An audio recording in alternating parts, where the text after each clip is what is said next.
Good morning. आज जो हम क्वेश्चंस लेने वाले हैं वो अपने आप में काफी कंफ्यूजिंग है। मतलब होता क्या है ना कि पावर पढ़ते पढ़ते हमें रेजिस्टेंस वोल्टेज ये सब निकालने की आदत हो जाती है और एकदम से क्वेश्चन आता है इंटेंसिटी पे बेस्ड। और इंटेंसिटी में भी दो तरीके से, यहाँ लिखा हुआ है इंटेंसिटी ऑफ रेडिएशन, कई बार लिखा आता है इंटेंसिटी ऑफ इलेक्ट्रिक फील्ड। मतलब क्वेश्चन कुछ ऐसा आएगा कि एक मान लो ये 40 वॉट का बल्ब है, इससे इतने डिस्टेंस पर इलेक्ट्रिक फील्ड इंटेंसिटी निकालो। तो हम लगाने लग जाते हैं के क्यू बाय आर स्क्वायर का फॉर्मूला, फिर वहां और दिमाग लगाते हैं कि यहाँ तो करंट फ्लो हो रही है तो Q is equal to I T होता है, वो सब फॉर्मूला लगाते हैं। वो इलेक्ट्रोस्टैटिक की बात थी।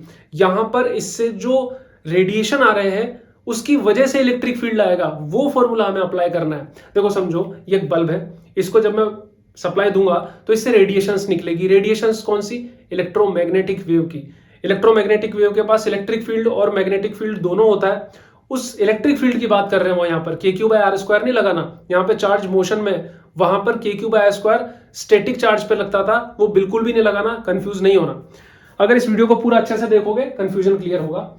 यहाँ पर क्या दिया हुआ है? The intensity of radiation from A 100 watt bulb at a distance is I. सबसे पहले हम बात करें इंटेंसिटी का मतलब क्या होता है, कि कोई भी चीज कितना ब्राइट कर रही है, कितनी चमक पैदा कर रही है। तो वो जो इंटेंसिटी होती है उसका फॉर्मूला होता है पावर अपॉन एरिया। मतलब जितनी ज्यादा पावर बढ़ती जाएगी उतनी ज्यादा इंटेंसिटी होती जाएगी। तो आप बोलोगे कि जितना एरिया कम होता जाएगा उतनी ज्यादा इंटेंसिटी, मतलब जितने ज्यादा वॉट का बल्ब होगा वो तो उतने ज्यादा को ब्राइट करेगा ना। तो एरिया कैसे कम होगा? उसके साथ पावर बढ़ने से एरिया कैसे कम होगा, मैं समझाता हूं। यहां पर कोई बल्ब है, ये सब जगह इक्वली ब्राइट करेगा, इसकी रोशनी सब जगह फैलती जाएगी ऐसे ऐसे। ये वाला एरिया इसमें फैलेगी, फिर इसमें फैलेगी, ऐसे एरिया में फैलती जाएगी। अब ये जो पास वाला एरिया होगा ना, ये ज्यादा ब्राइट होगा, थोड़ा सा दूर वाला एरिया थोड़ा कम ब्राइट होगा। जैसे जैसे इससे दूर जाते जाओगे इसकी ब्राइटनेस आपको कम फील होती जाएगी। मतलब दूर आके आपको 100 वॉट का बल्ब भी थोड़ा कम उजाला देने लगेगा। तो इंटेंसिटी दूर आते आते क्या हो जाएगी? कम हो जाएगी ना। यहां पर इंटेंसिटी अगर I1 है, यहाँ इंटेंसिटी I2 है, बल्ब के पास में इंटेंसिटी क्या होगी? ज्यादा होगी। I1 ज्यादा होगा I2 से। कैसे पता लगा लिया? एरिया के हिसाब से। एरिया के हिसाब से कैसे पता लगाया? ये सर्कुलर है, इसकी रेडियस r है, तो यहाँ का पाई आर स्क्वायर मान लो I1 स्क्वायर है, और ये है R2, तो पाई R2 स्क्वायर है। बाहर वाला एरिया ज्यादा, इंटेंसिटी कम, अंदर वाला एरिया कम, इंटेंसिटी ज्यादा। मतलब एरिया इंटेंसिटी का इनवर्सली प्रोपोर्शनल है, यहां से निकाला। उसके बाद इस 100 वॉट के बल्ब को रिप्लेस करके 1000 वॉट का बल्ब लगा दूं, इंटेंसिटी बढ़ेगी, मतलब पावर ज्यादा तो इंटेंसिटी ज्यादा। यहां से इस तरह का रिलेशनशिप आया, I is equal to power upon area. अब आप देख चुके हो कि जो बल्ब है वो इक्वली हर डायरेक्शन में रेडिएशन भेजता है, उस वजह से जो एरिया वो कवर करता है वो सर्कुलर काइंड ऑफ एरिया होता है। इसलिए उस एरिया के फॉर्मूले में हम क्या लगाते हैं? पावर इक्वल्स टू, मतलब power upon pi R square हम लगाते हैं, आर वाला रिलेशन लगाते हैं। तो अगर एरिया बढ़ेगा इंटेंसिटी कम, पावर बढ़ेगी इंटेंसिटी ज्यादा। यहां क्या दिया हुआ है? The intensity of radiation from A 100 watt bulb at a distance is I. कोई फिक्स डिस्टेंस है, ये 100 वॉट का बल्ब है, इससे मान लो r डिस्टेंस पर आपको इंटेंसिटी I मिल रही है। Find the intensity of radiation from 300 what bulb. अब आपने क्या किया?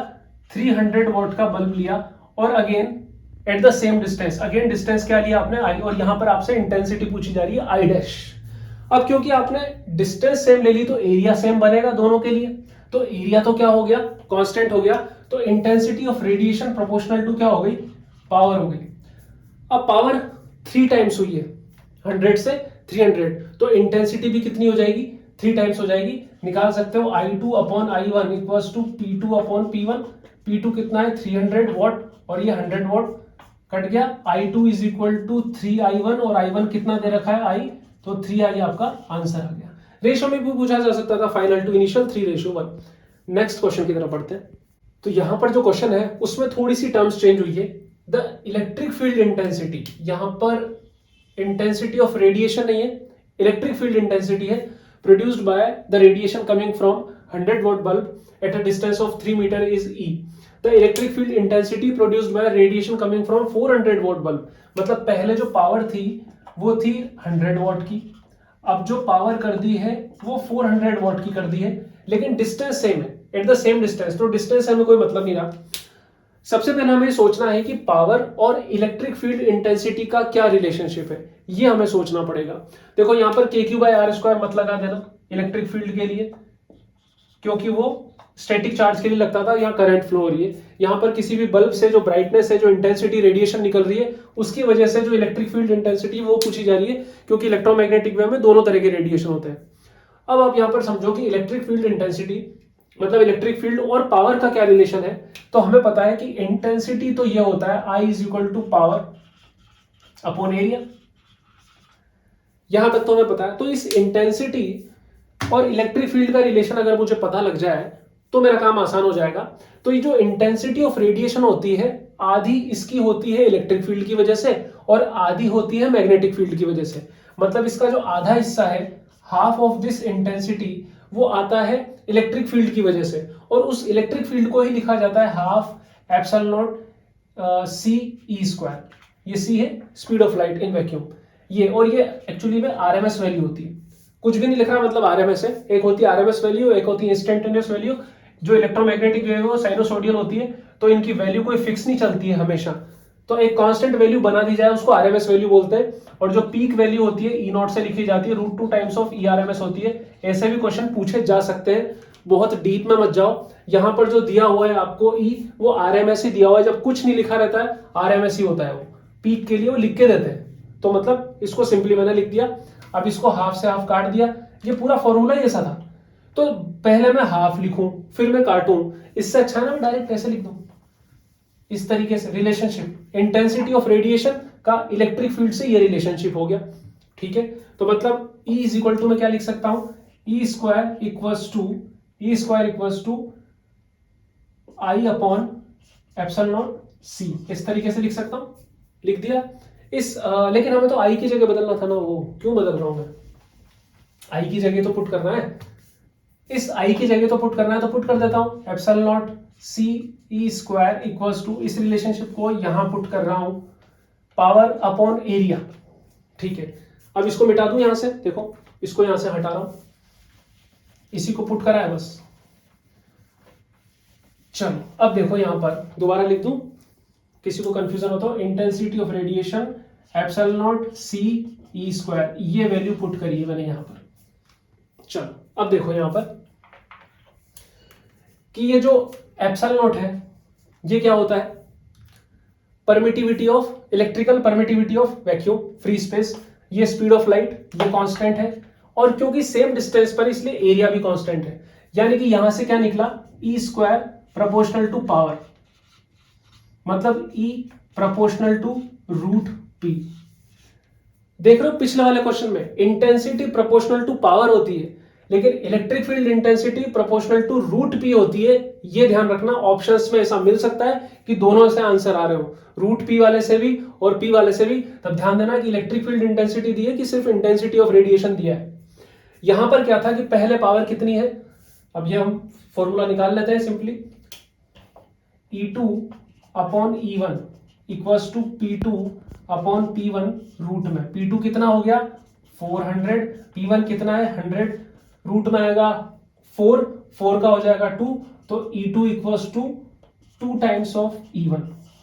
मतलब पावर को 4 टाइम्स किया तब जाके इलेक्ट्रिक फील्ड इंटेंसिटी 2 टाइम्स हुई है, क्योंकि वो बचा हुआ 2 टाइम्स किसके पास चला गया, मैग्नेटिक फील्ड रेडिएशन के पास चला गया। इस वजह से, इसलिए तो हम बोल रहे हैं आधा आधा बढ़ता है। ये आपको समझ में आया होगा। नेक्स्ट क्वेश्चन की तरफ बढ़ते हैं। चलो एक और क्वेश्चन लेते हैं। Electric field intensity, again electric field intensity है, वापस से मैं क्लियर कर दूं, 2 फॉर्मूले लिख दूं। अगर सिर्फ इंटेंसिटी ऑफ रेडिएशन पूछा आई तो वो होगा पावर अपॉन एरिया, लेकिन इंटेंसिटी ऑफ इलेक्ट्रिक फील्ड पूछा तो intensity of electric field I जो है वो ई से ऐसे रिलेट करता है, I is equal to epsilon not C E square. तो वहां से आप इसको रिप्लेस करोगे तो epsilon not C E square equals to P by A, तो E square equals to P upon A, और ये एप्सिलॉन नॉट सी आ जाएगा।